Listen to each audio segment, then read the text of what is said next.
All right, everyone. Hi, welcome. It's Tracy Cromwell, and you're here on the Your Personal Journey with Food podcast. I'm here with a very special guest. My guest is Nick Klingensmith. And I believe he was sent to me for a reason through a connection that you just have to hear his story. So I'm going to read his bio for you so you can get an idea who Nick is. Hi, Nick. Hi. So, after being thrown out of a Las Vegas hotel in a drunken haze, jeopardizing his career and relationships, Nick Klingensmith had to make a change.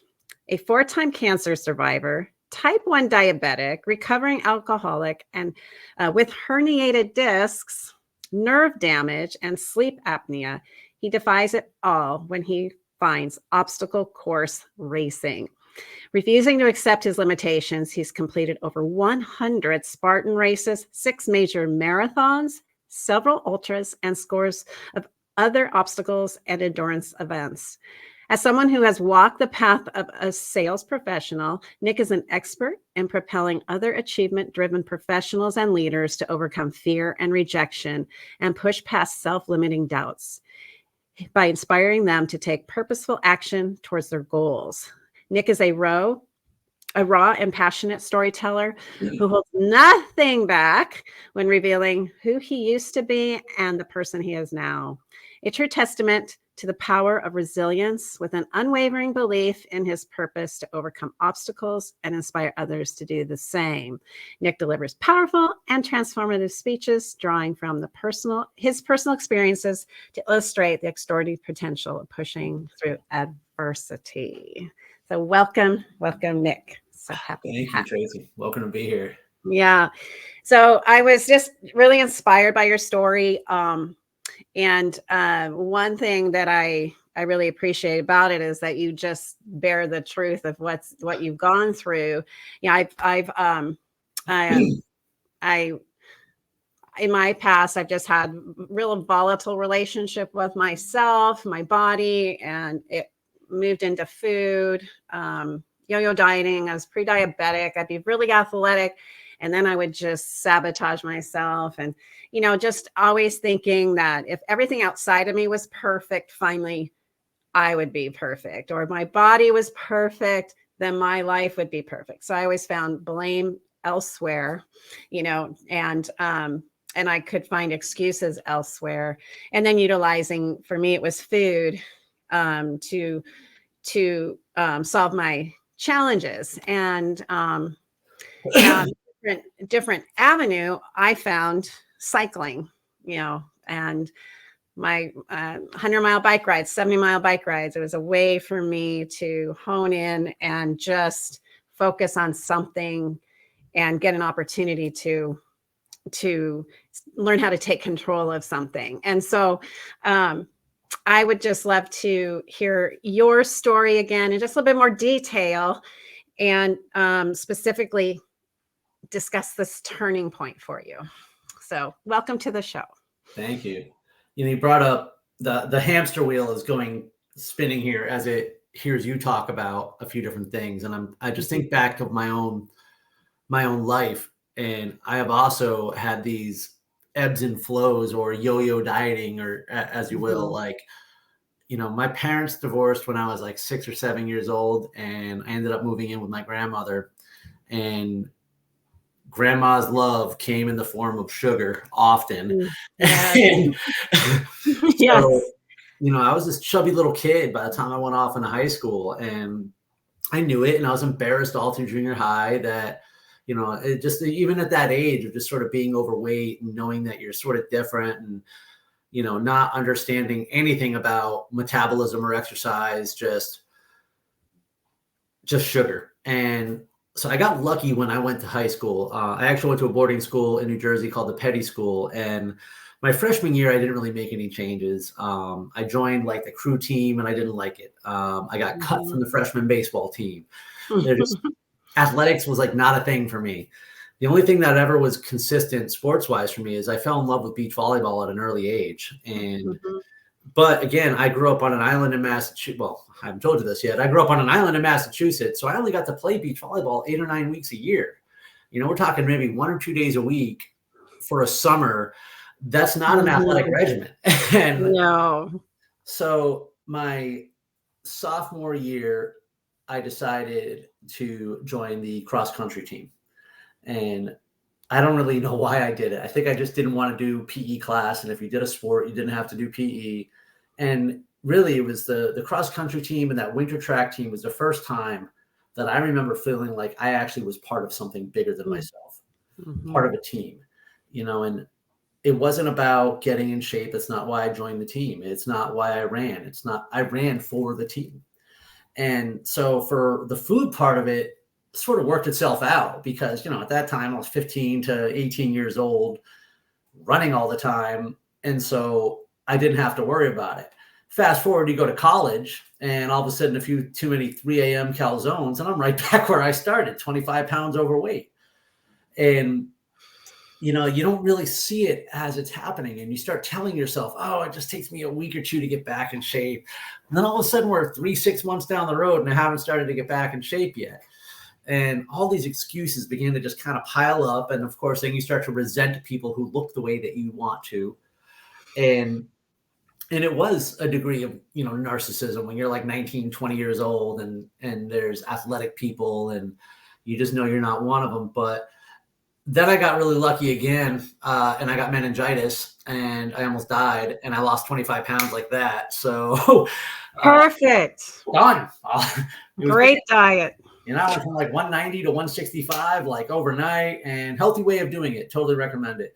So when I managed to kind of maintain a healthier weight for the next few years. A lot of it had to just do with being active. I went to the gym. I was in college. I drank. I ate bad food. I had no idea what good for you meant. And, I worked in restaurants 40, 50 hours a week while working my way through school. So I didn't start my homework till like 1 o'clock in the morning. So caffeine and sugar were my regular. It was like I was a game. Right. Yep. So after graduating college for the first few years, I think what actually helped my relationship with food then was just simply the fact that I didn't have a lot of money. And, I was like eating for survival, but still I was 22, 23. I had no idea about metabolism, what was good for you, what wasn't.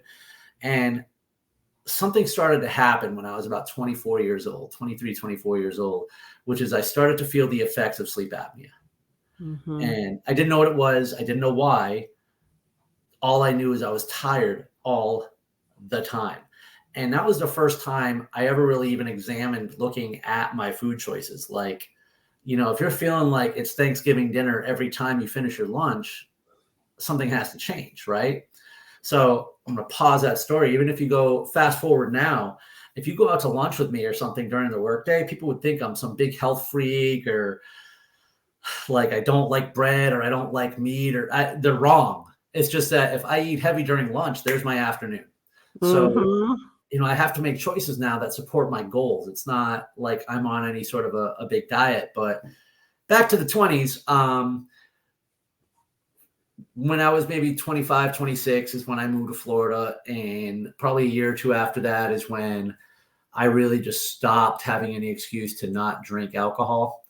And like, that's when the gloves came off with my alcoholism. And with that came all the bad choices, right? Like you're not just talking about the drunk food. There's the hungover food. It's just nothing is about, I wasn't exercising. I didn't need to fuel for myself. So it really didn't matter what I ate because I was going to lie on the couch and watch Dexter anyways.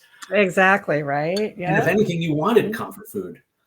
So I was actually up to about just under 240 pounds. I'm 5'10", and I had gone to Vegas with a couple of my friends. And this is maybe 2013 or something. I was still drinking. And I came back from our trip and I looked at a picture of me and these guys standing at the pool. And I had man boobs and this gut. And it was just like, who is that guy? I mean, I remember. Where did he come from? Right. I sent that picture to my friends and I'm like, how would you not tell me this? Like, because you see yourself in the mirror every day. Like, even when I'm at my best, I'm rarely satisfied with how I look. And I have a feeling that's probably just, I'm not alone there. So I don't pay it much attention.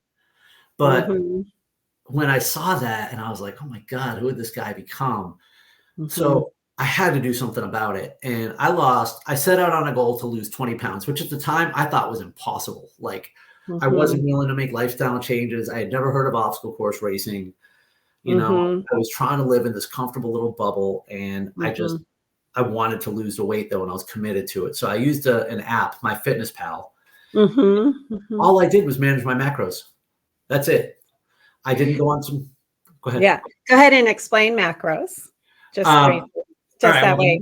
The non-scientific aspect of it, anyways. I input certain things into the app, right? Weight, height, goals, etc. And it told me basically I needed to lose 2 pounds a week, and it helped me assign what that calorie goal is. Right. Now, you know, if my calorie goal was 1,400, I'm making this up. Well, I could knock that out in a couple bowls of cereal real fast. Or you need to look at the macros. Am I getting the right amount of protein? Am I getting the right amount of carbs? You know, what's the other one? Protein, carbs, veggies, I know. fruits. Yeah. So just for the listeners, so macros are basically the different aspects of food and how they combine for what you're doing. You know, that if you can figure out what your body needs for what you're doing, you can lose weight. So that's just a very high level. But yeah, so they don't need to sound scary. So they aren't. They're our friends. Macros losing the weight, that weight was one of the easiest things I'd ever done. Because of that, I was able to break it down into 30 minutes of exercise a day. This included walking my dogs, going on a 10-minute bike ride, like just 30 minutes more than I was already doing, and managing those macros and calories. And it wasn't a big life-changing thing. In fact, I had to give up very little. I remember my ex-girlfriend and I walking down the street on a Friday after work, and we're like, what do you want to eat tonight? I'm like, oh man, I don't know. I'm tired. I don't want to cook. She's like, me neither. Well, how many calories do you have left? We both looked down at our apps, and I'm like, ooh, do you want to get some chicken parm subs tonight? I had plenty of more. I didn't have to give up everything. So I like what you said there in that regard, just back to counting, because one thing people can get really confused about sometimes is counting calories. And we can, I know for me in the 80s, you know, that's when I first realized, that's when I first started my yo-yo dieting. I was in high school, but it was just calories, but there was no education on what kind of calories. Or the other thing was I didn't want to have to do the education. And it seems like a big deal, but with those apps, the apps that are available, they can be, you know, very helpful. I loved also what you just said. It was a celebration when you looked at your macro, like how many calories you could have. And that you could also, you felt like you weren't depriving yourself, because that's one thing that I feel so important. We can, so many of the caloric restrictive diets, or so many of them are you can get a mindset of you're giving up on something you love. So I guess I want the audience to think about this, the way he turned it to, actually, this is pretty amazing what I could do, choices I could make. And you didn't really have a deprivation, you know, feeling.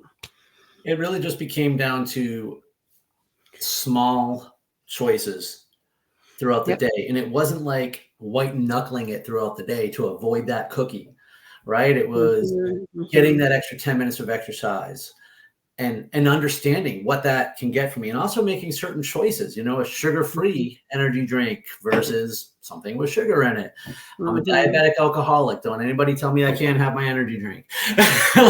And that's a good point. I'm going to come back to. You're type 1 diabetic. So I want everyone to hear that as well. I've met just incredibly fit and you know, type 1 diabetics, having volunteered a lot with American Diabetes Association and stuff, and just learning. Yeah, they're just avid athletes. And so again, overcoming adversity, number one, type 1 diabetic, you know, you've really honed it in and been able to make that adjustment. When I was telling that part of the story, right? Like, it was actually 2007 that I was diagnosed with diabetes. And another time of the weight loss. I was about 210 pounds, and about 2 months later, I was 153 pounds. Only during that time, I wasn't using an app. I was eating ice cream every day. I was having protein shakes every day. I was eating anything and anywhere and I wasn't working out and weight was just shedding off of me. And that's when my ex-wife at the time, her dad was diabetic and she knew what was going on, was like, you have to go to the hospital. I'm like, you sure? Meanwhile, my cheeks are sucked in, my clothes don't fit. I'm like, all right. Kind of amazing that you lived to tell that story, right? Yeah. I had a blood sugar level of over 800. They put me in ICU for 3 days. Like, they were like, how are you walking around? And meanwhile, I'm upstairs, like whining about the food, trying to find the restroom because, well, I was in ICU. So all of those things will happen before a pivotal moment in my life, which is where I was introduced to obstacle course racing. Yeah. You know, and that alone didn't do it for me though. So, you know, I was introduced to the sport of obstacle course racing 7 years ago. I did my first one, and I say that good habits are a gateway drug, because the very first thing I did to change my life was register for a race. That was one of the most uncomfortable things I'd ever done at that moment. The single most uncomfortable thing I'd ever done in my life was the very next day, which was to wake up before work to work out. Something that I once thought to be impossible, something that I told myself I never wanted to be that uncomfortable to do that, you know, for years, right? Like I hated my weight. I hated being overweight. I hated being tired all the time and not having energy and being sore for no reason, but I wouldn't do anything about it. I just wanted to complain. Well, maybe I didn't want to complain. I just wanted to go away. And it should, right? It should just disappear. Why it do just we appeared that way? Why should we have to? And everyone listening, when I say that, I'm talking. Yeah, do as I say, not as I do. Yeah. Well, when I started making racing a lifestyle, though, that's when the good habits begin to follow each other. So if I wanted to race more, obviously you had to train more. If I wanted to train more, I had to make sure I was getting up early. To get up early meant I had to go to sleep early, or at least on time. And so I actually, at 37, 38 years old, gave myself the first regular sleep schedule I had ever had in my entire life. But then all of a sudden, I had this different issue where, you know, so I wanted to do more of them. So I was stretching at night. I wanted to get mental toughness. So I started doing meditation at night.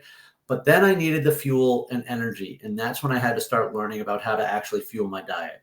And for the first time, you know, I just talked for 15 minutes about cutting this out of my life and cutting that out of my life. The conversation was different. It was, how do I make sure I'm getting what I need? I could have whatever I wanted at this point. I was running 30 to 50 miles a week. You know, I'm burning off the calories. It's not like calories were not a problem anymore. Getting them was important.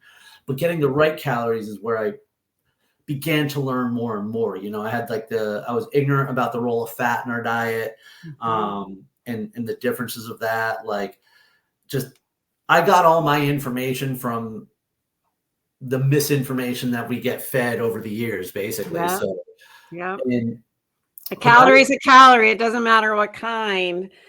And oh my gosh, just we could soapbox that all day, right? Like, I remember, it does matter what you put in for what you want to come out. It absolutely does. Because like I said, I could have a couple bowls of cereal, meet my calorie goal for the day, but the rest of my day is done. My brain function is not going to be there. I'm going to be tired. I'm not going to enjoy anything.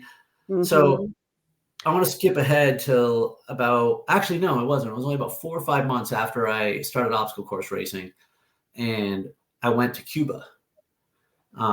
There was actually supposed to be an obstacle course race in Havana. It got canceled, but my wife and 2 of our friends, we decided, this is back in 2017 when the restrictions were a little bit less. And so we went to Cuba, and I don't know if you've ever been, but all the good Cuban food is in Miami. Because they don't have anything over there. There's no spices. You can barely find things with red meat. It's, you know, it literally, they killed the cow out back, pulled up a few like heads of lettuce and threw it on a plate. So you're eating, this was my first experience eating organic without recognizing it. And we were fueled all the time. We were just walking around the island exploring, you know, but I still didn't really think about it until I got home. And I was only in Cuba for like 4 days. And I get back and I'm like, you know what I really want? I want to get like just a greasy pizza. And I felt so sick from eating it.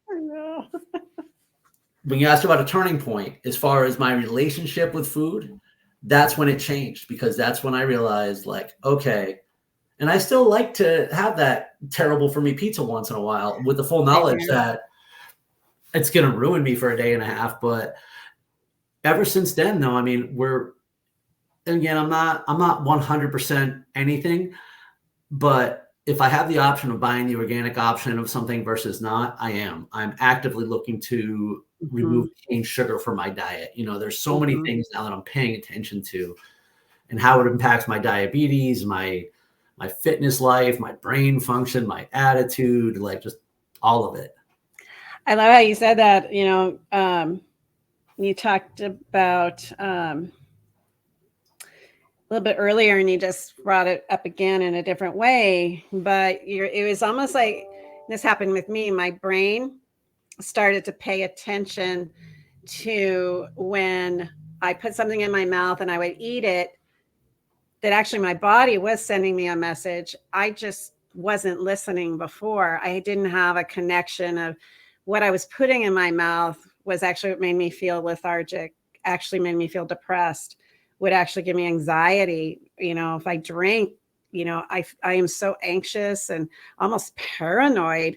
It messes with my brain. And when I was younger, before making these discoveries, I was just kind of like in a coma of, you just put it in because, and I even had this thought, well, body, you should just suck it up, for crying out loud. I'm going to eat this and I don't care.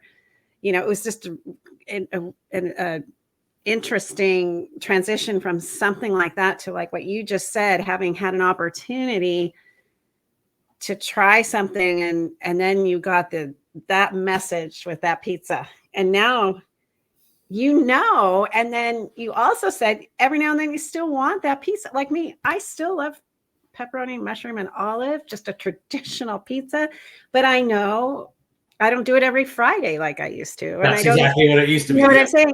And I know, and I'm not mad at my body anymore about it, because my brain actually likes to be living this other way now, in having more energy and actually going hiking or riding on a bike, or, testing things out. And everything is mindful and just paying attention. So I love that you brought that up, because it's significant to our health. Like, your body told you. It's like, yeah, I gave it a taste of feeling good. Yeah. And the other thing I was thinking too, you were bringing up, how when you eat now, it's you're looking for what you need to get the results that you want, and there's not really, I'm not sensing deprivation or a feeling of, oh, I'm bummed at all. It's about maybe your brain, its reward structure has changed. I don't know if you want to rephrase that, but to me, it's just been great hearing this. So yeah, it's like your reward structure is different. There's definitely a different relationship with food. And I'll be honest, it doesn't necessarily make it easier. You still have to make choices. Yeah. I mean, it's not just that either. It's now, if you want to quit something, that's one thing, right? You quit. Like, I'm going to quit sugar, done. Not saying it's that easy, but it's mentally, what you're saying. Just saying I want to eat healthier or make healthier choices, that's not always that easy, because you have to learn what those are. Now you have to actually do some research. And, to hear somebody say, hey, sugar's bad for you.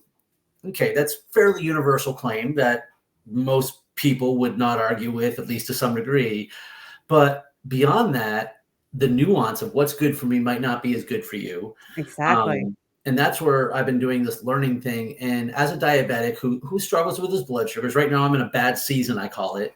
When I'm training, like when I was training for the Berlin Marathon in 2022, I was waking up at the same time, training at the same time, running, working out rough at the same mileage, eating the same protein shake that I have for breakfast every day, fairly the same lunch, fairly the same type of dinner, consistency. And my body was just this well-fueled machine.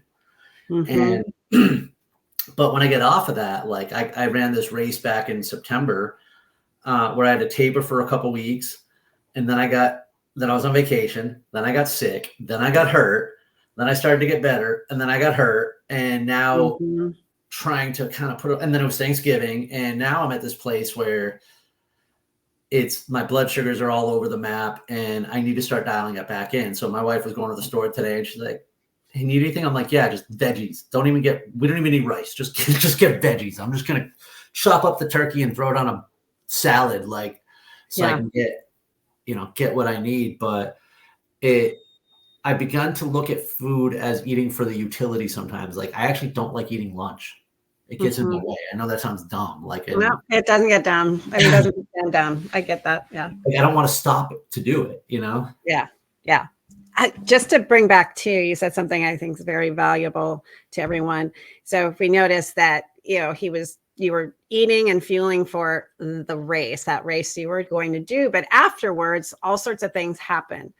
And so one thing I noticed too is if I'm training for a specific thing, um, and my last century ride, I have an old injury in my left knee. Anyway, it got really aggravating. I actually had to pull off at mile 50. I've never had to pull off of a ride. But then my body was used to, and I was used to eating for that training, for that. And then it was over, and then I wasn't even allowed on my bike. And Mm. so I went through this transition of, I kept kind of consuming like I was doing all those miles. And so I was like, all right, Tracy, it's not working. So put on your hat. You just got to modify things for right now because you're not doing those things. So you need to learn to fuel for what's in reality right now. And it sounds like you're going through that right now. I always And struggle with making that adjustment. yeah, and so everyone, if something happens that you've been active and you get hurt, you're not a failure if you start putting on weight. It's just you were still eating and maybe in a way that was for that activity. And so looking at, oh, wait, I'm not as active right now. What are the needs of my body right now? And that journey of learning those roads can, bring bring a need for patience and awareness skill set to come in. It's So, funny. I've been talking a lot about resilience lately, mhm, like on a lot of my social media channels and platform. And, one of the key components of building a resilient mind is acceptance. mhm. And the big difference between me now and say 2012 me, okay? 2012 Nick wanted a six pack to impress girls. Yeah. That was not enough to get me to get out of bed and do something about it. I hated the way I looked, hated the way I felt, and I probably made up for it with some ballroom machismo. Like, Mhm. whereas now I do not like the way I look, I do not like the way I feel, but I can accept that because I know why I'm here. And the thing is, I've been here before. So I know, as opposed to when I was in college gaining weight, saying I can lose that whenever. No, I know exactly how to get back to where I want to get. I'm already in Mhm. process of doing it. I have to be able to accept that it's not going to happen overnight, right? Mhm. Like I didn't get out of shape in 2 days. It's going to take me more than 2 days to get back into that cycle. And Mhm. so I'm more resilient about it now because these setbacks are always going to happen. I'm extraordinarily injury prone and kind of like I'm not good. Like I hurt myself on the 21st of October. I was doing an Mhm. ultra in Dallas. I had to get yanked at mile 12. So Mhm. I'm just about halfway to, Mhm. I mean, honestly, one of my biggest fears is that I'm going to face some sort of lifelong physical debilitating injury that won't stop me from living the type of life that I live. But Yeah. right now, I mean, again, I'm not afraid of calories anymore because Yeah. give me a few weeks, I'll start running 50 miles a week again. As long as I have that option, it's kind of like saying, hey, I can always make more money. So it's like, hey, I can always burn calories. I'm not afraid of the hard work anymore. Yeah. But that's also a gift and a curse because maybe I don't have to be as disciplined as I could be. And I think that's an interesting thing is we have a choice how disciplined we want to be for specific reasons. Um, the other thing you said too, and I made a note of it earlier, was you talked about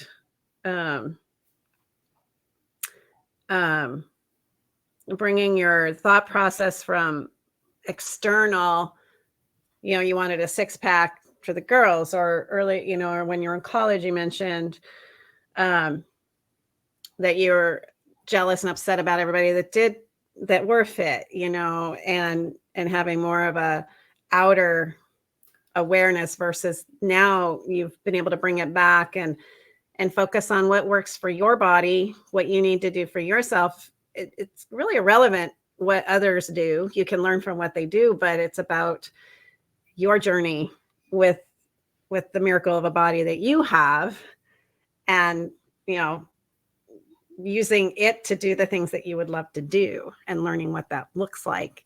And you can correct if I misheard you, but also was that the journey of that learning is not a direct line, ups and downs, sideways, overs and unders, and being resilient to walk that path, right?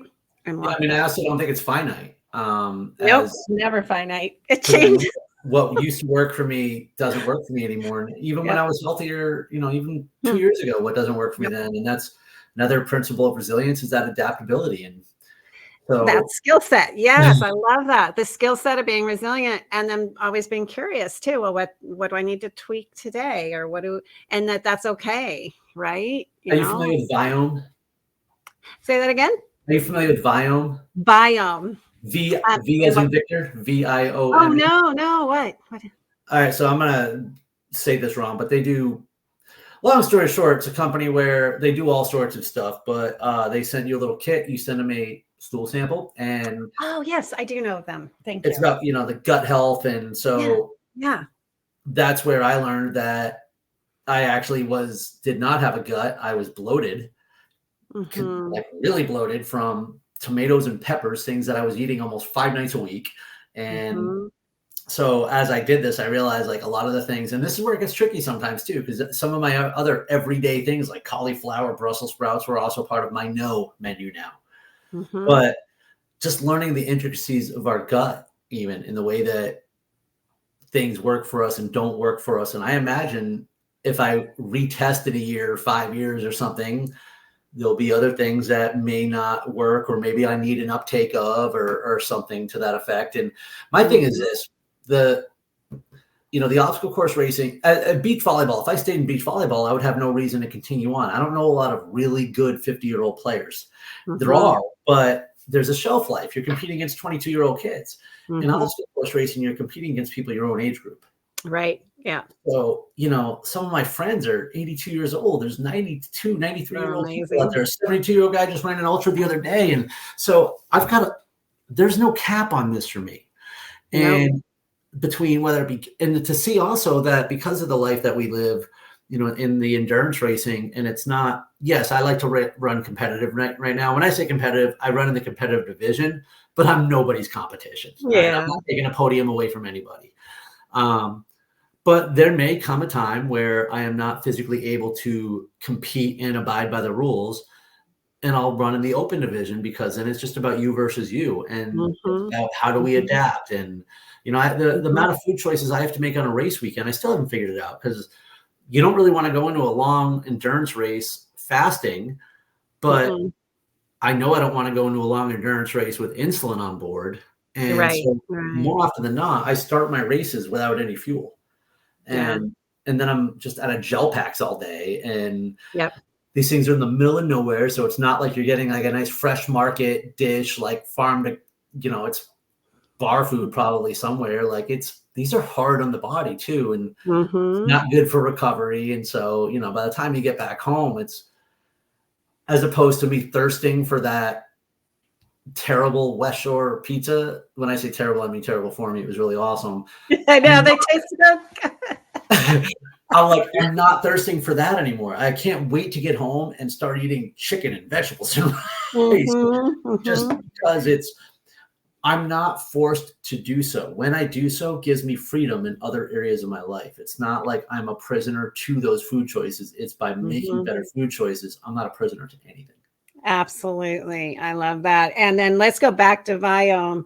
So this is a really good point, everybody, is that, and I did food sensitivity panels through blood tests through a naturopath, and it was the most, probably the most important thing I ever did for myself, because I knew when I ate certain things, like I'd have a reaction, or I'd feel weird, or I'd lose energy, but I didn't really, I thought, I just didn't feel confident in that what I was feeling was real. And then I would eat like a really soft brie cheese, and I would be full, and I'd be distended. And I thought, how can I be so full on a piece of cheese, and I just didn't know. And so now, like I know what things will make my gut react, or make me tired, or that I have a high sensitivity to. And I wrote about in my book, that there's some foods that you will have like you have to say goodbye to, and there might be some grief associated with having to say goodbye to something that's healthy for someone else, but not necessarily you. But like you said, by me not eating those things, I can do anything over here. I can be athletic. I can think. I can do these things. And so, I love that you brought up that you did a gut check, because our guts aren't just garbage disposals. They aren't actually that at all. And that's what I think we grew up to believe. That's what I knew. They're like so important. And if your gut's unhealthy, you're not going to think well. You're not going to have enough energy. It just, everything begins to compensate. I was actually introduced to Viome from a physical trainer. Great. Physical trainer. Like, he did one of those virtual assessments, and, and all of a sudden he's like, all right, well, circles on the screen. He's like, see that? See your veins there? See your veins over there? See your veins over there? He's like, bro, it ain't fat. Like, you're bloated. He's like, there's something in your gut reacting wrong that is pissing off the other stuff. And he's like, you should do Viome. And so I do have the custom supplements now. I got it. Which I had to do the math on. At first, it seems really expensive till you realize you're paying 70% of that on stuff that isn't helping you anyway. So, yeah. And, it's funny. I think really everything from giving up, from when I stopped drinking till now, it's, we hold on to things so tightly. And more often than not, the more we let go, the freer we are, right? It's like, I have to give this up. It's not that I have to. I get to. This is not serving me anymore. And, one of the things I have to, I really need to make an effort to avoid sugar, because, speaking of drugs, I can avoid the first candy bar. I can't avoid the second. Oh, me too. I'm the first to say I'm a sugar addict. I started with sweet tarts when I remember that was my favorite. What's that? Those are my favorite. Yeah, and like when I was, so I'm 57, so I would get the big discs. Okay. And I would, and I'm salivating now. But I would just eat them, and back then, it was like sugar reward. Go, you did your things, get down to the nickel store back then, get some candy. And then I would feel awful. So then I would compensate by eating food. And I did this forever. So I would eat a bunch of sugar, and then I'd eat a bunch of chips, and then I would want more sugar, and then I'd eat more chips, and then I'd drink a whole thing of milk, and turns out I'm very sensitive to milk. I'm not allergic to milk, but I'm very sensitive to milk. And so I just piled it on. And so I'm one that, like, once I have that candy, yeah, it is a gateway to hijack me. And I actually have a 30-day sugar debunk. Well, of course I do. And again, it's just learning how to do that, and handle that. And there's stuff I will not bring in this house, because it will call me. And it will be calling me, and it'll be calling me. And so it's like, it just can't. But I hear you. It's an effort too. When I was learning about the Viome and stuff, I actually started looking at the labels, the ingredients. It's scary. cane sugar, cane sugar, cane sugar, cane sugar, and things that have no business having sugar. Red and then red dye 40, and it drives me crazy too. Just like any canned product you might buy, or a jarred product, like you said, sugar, and then loads of salt, and then why we put flour in some of this stuff, I have no clue. These You know what I sweet mean? potato chips that I went to buy a couple weeks ago, I was all excited because they were sweet potato. And when I looked at the ingredients, they were not sweet potato. It was sweet potato flavoring. They were just regular potato chips. Like, yeah. And that's a good point, is flipping the bag around, flipping the product around. I was one, why would anyone, this is me, why would anyone put on the shelf if it says nutrition on the front? I should just be able to buy that. Why do I have to turn it around and read the back? And there was a cereal that said 100% nutrition. I remember this to this day, 100% nutrition. And it was supposed to be blueberry. And I turn it around, and I think sugar was like the third ingredient. There weren't blueberries in it. It was blueberry flavor. yeah. All of that. But it said 100% nutrition. And that's another thing to speak to too, is like, well, they strip the food back, but then they add all this supposed vitamins and stuff, but it's not the same thing, which I would love to talk to now, is the difference in just a calorie versus not, that are not the same. So tell me a little bit more. I know you've talked a bit about this already, but again, how you chose to switch the way you looked at food as to what, what's going to actually fuel you. And so it was 2018. I was racing like crazy, and I'd gotten out of the habit of using my Fitness Pal because I didn't need it. No, right? Who does? No. And well, what I kind of realized, I was having some stomach issues, like a lot, and I didn't quite understand why. And I was like, all right, I'm gonna record my stuff, get back in the habit, and see what I'm putting in my body. And for 3 days in a row, I was under my calorie goal by like 600. And so I'm like, oh, I'm not putting enough food in here. And I'm like, okay, so what actually ended up helping me get this is I ordered my breakfast is pretty consistent. So I train in the morning, and then I have a protein shake for breakfast. The way that I found this particular protein was an accident. It's a weight gainer protein. There's like 85 grams of carbs, 65 grams of protein. And, you look at me and whatever, I'm solid, but I'm not a big guy, like someone that you would ever equate with weight gainer type of protein. But what I hadn't realized is, so between that, the sugar-free peanut butter, the banana that I put in there, I have coffee with MCT oil and ghee oil, or ghee butter before that. Yeah. My breakfast is roughly 1,100 calories in change. But when I got that and started doing that, I no longer had stomach issues, and I was no longer hungry 2 hours later.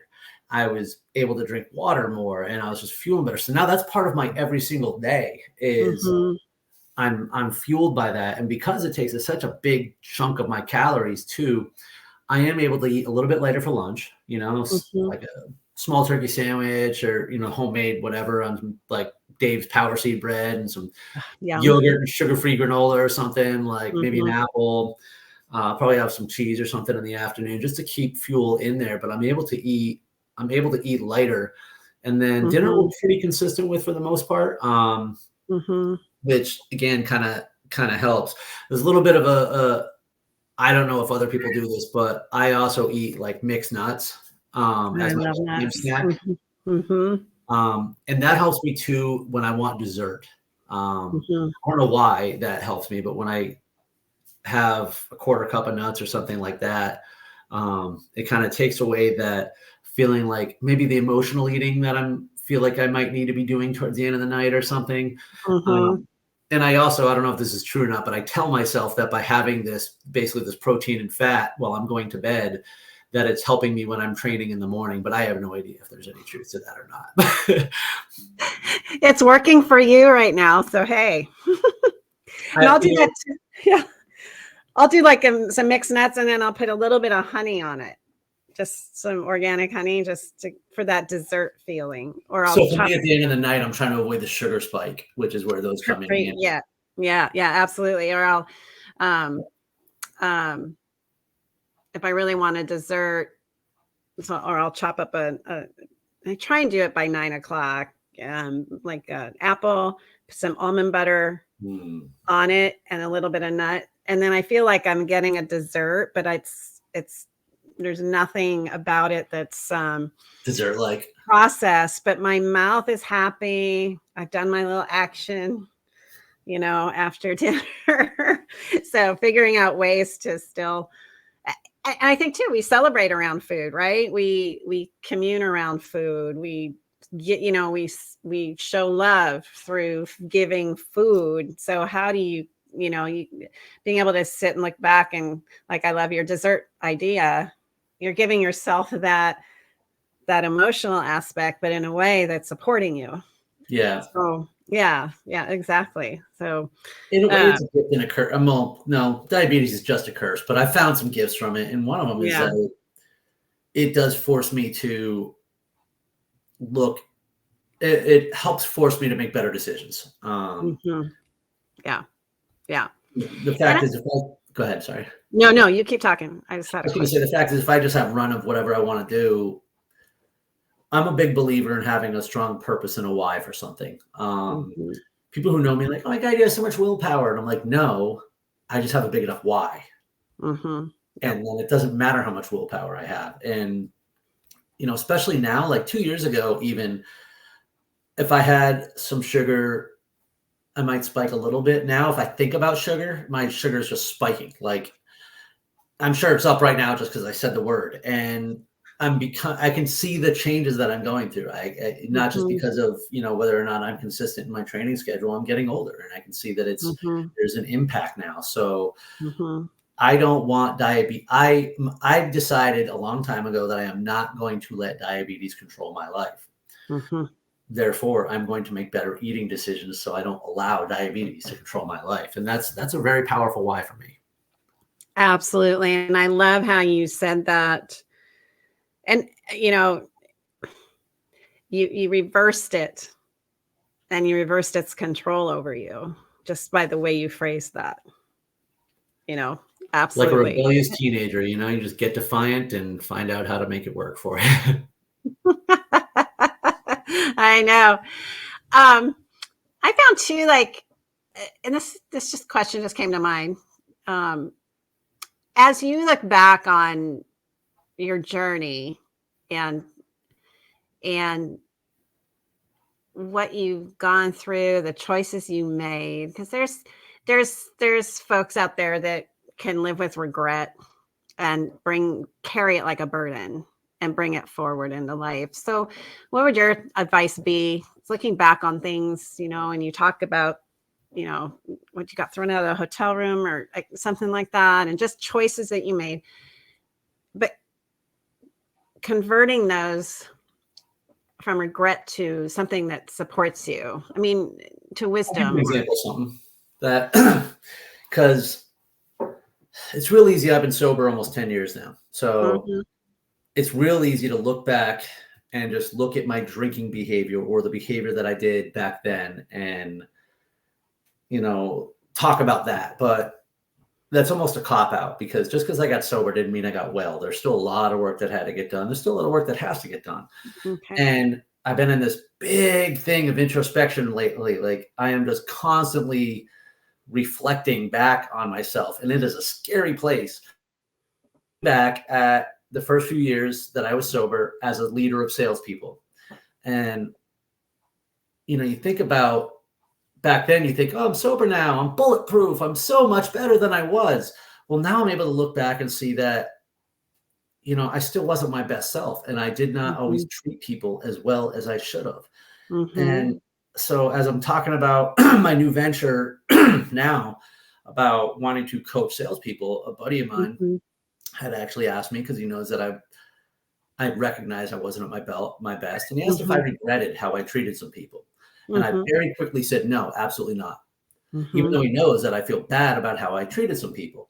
And I go, I don't regret them at all, because I'm right where I'm supposed to be. And I would not have been here if I hadn't. And it does suck that there are people who ultimately were victims, or, had to get were stepping stones in that, if you will. But these Mhm. are things I had to learn, things I had to go through to become who I am and in a position to help others now. That said, does that mean I'm not embarrassed or ashamed or remorseful about Mhm. how I made other people feel? Of course, right? Yeah. Like, Right. so regret has no value, none Right. whatsoever. Feeling remorseful or embarrassed or ashamed, having, or at least acknowledging those feelings, carrying them with you also has no value. Mhm. But Mhm. recognizing them and saying, okay, there's where I did wrong. There's where I could have done different. And the biggest key component, here's what I will do different next time. Mhm. So unfortunately, and if there are one of those people listening, it's like I would say, yes, I'm sorry that I wasn't my best self to you, but I'm Mhm. working on it. But I Yeah. don't regret the past. Yeah.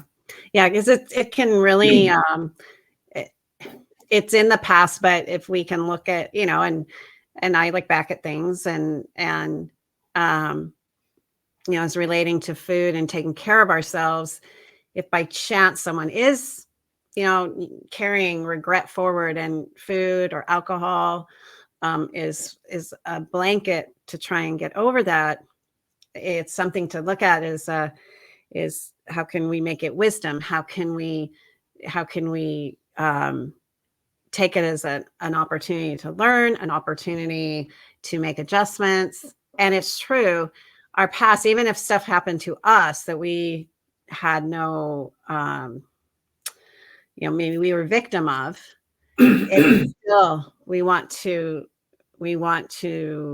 see if we can release that and see if by chance we're trying to cover it with food and like you said, alcohol or things like that, and that it's adversely impacting our current reality and our potential future, bringing that Um, forward. Saturday's usually the toughest for me because I'll go out and I run 15, 20 miles. Hmm. And then I don't even end up having my protein shake till 11 in the morning because, 15, 20 miles. Hmm. I may or may not eat lunch. And when I don't, that's when I get the wanting of bad things. And a good friend of mine, he doesn't do what I do, but he's big into lifting and nutrition. He's got a coach and he does the cuts and builds and knows all sorts Hmm. of stuff, whatever. He was like, when I told him, I was like, man, I'm texting him and I was like, I just want calzone and this and that and blah, blah, blah. And when I told him, I was like, I ran 20 miles today. He's like, bro, eat some protein now. I'm like, he's like, What? he's like, that's your body. It's not, your body is not just craving junk food. It needs nutrition. You have not given it enough. See what happens. I mean, he was right and wrong because the damage had been done, and I still junked out. But it was I know. Well, that's the thing. Like you can sit there and if my my first distance ride was 70 miles, and then I did 100-miler next. But I was in this mode of like, I am gonna burn off this last bit of fat, and I'm not gonna eat. And so I get to mile 80, and this is a great example. I'm mad. I have no energy. I'm literally an angry person. And I know I have 20 some miles to go, and it's all hills to get your back. body's holding on to all the fuel it can. I know.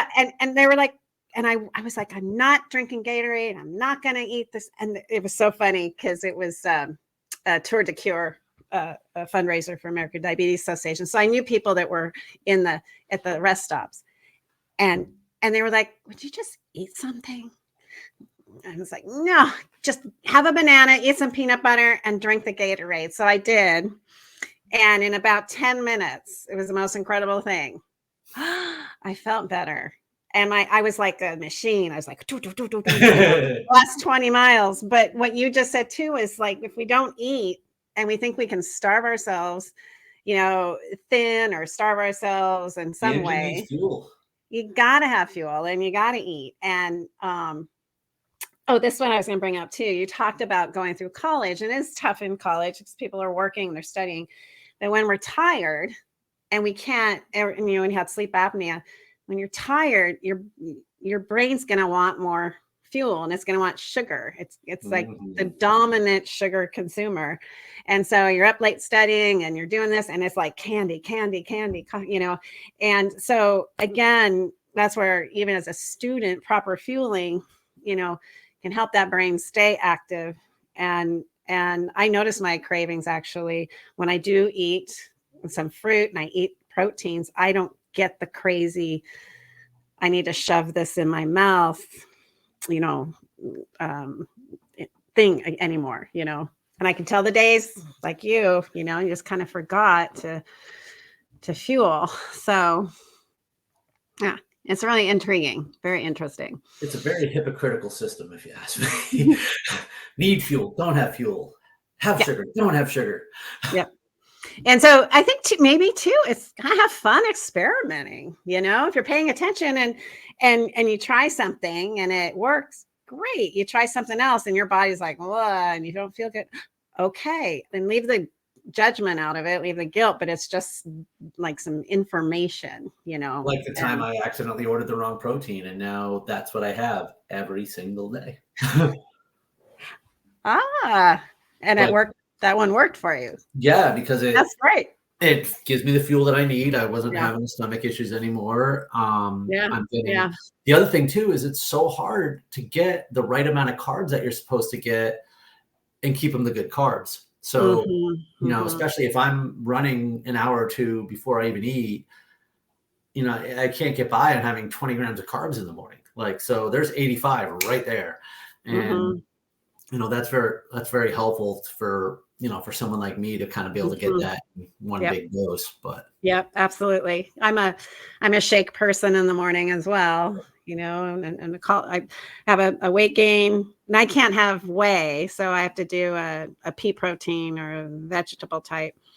And, because I'm the one that if I have whey protein, I'll be an hour and a half in the bathroom. You know, it's just awful.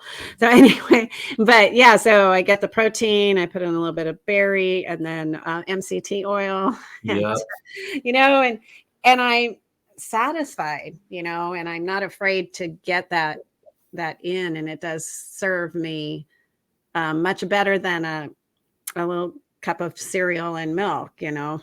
The MCT oil is a game changer for me too, because I've been doing that for a while. And because I will have a coffee when I first wake up before I run.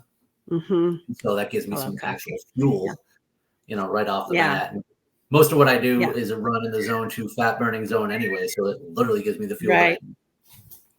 Right. I don't know if you could hear my cat. Hopefully not. I heard something I didn't know. That's this horrible voice. He needs to go outside. Like I said, usually during any broadcast, something happens. So, well, my wife is home. Otherwise, my dogs would have been in and out and barking. Somebody walking the street.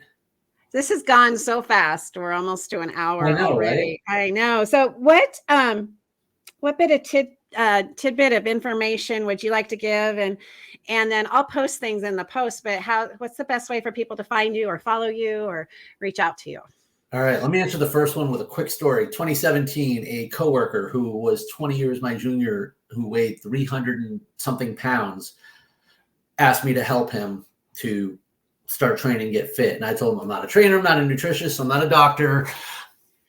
Let me just tell you a few things. We would start walking around the parking lot after work together. But the first thing I told him nutrition-wise was drink more water, because he wasn't. So that's the one tip I will give to anybody is, yes, you can drink too much water, but you are not going to. So don't worry about that. And it's a great replacement for other things.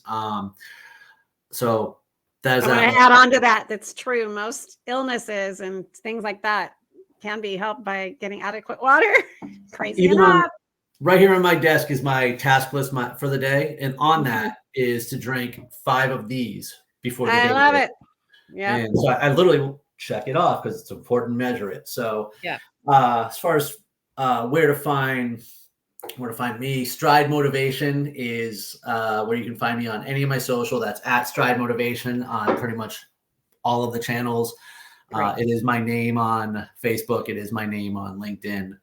And I do have a website, but all the content's on the social media channels. Great. Wonderful. Nick, thanks so much for being on the broadcast. It's been great talking with you. Thank you so much, Tracy. It's been a blast. Very much so. All right, everyone, we're going to sign off and we'll see you next time on your Personal Journey with Food podcast. Talk to y'all soon.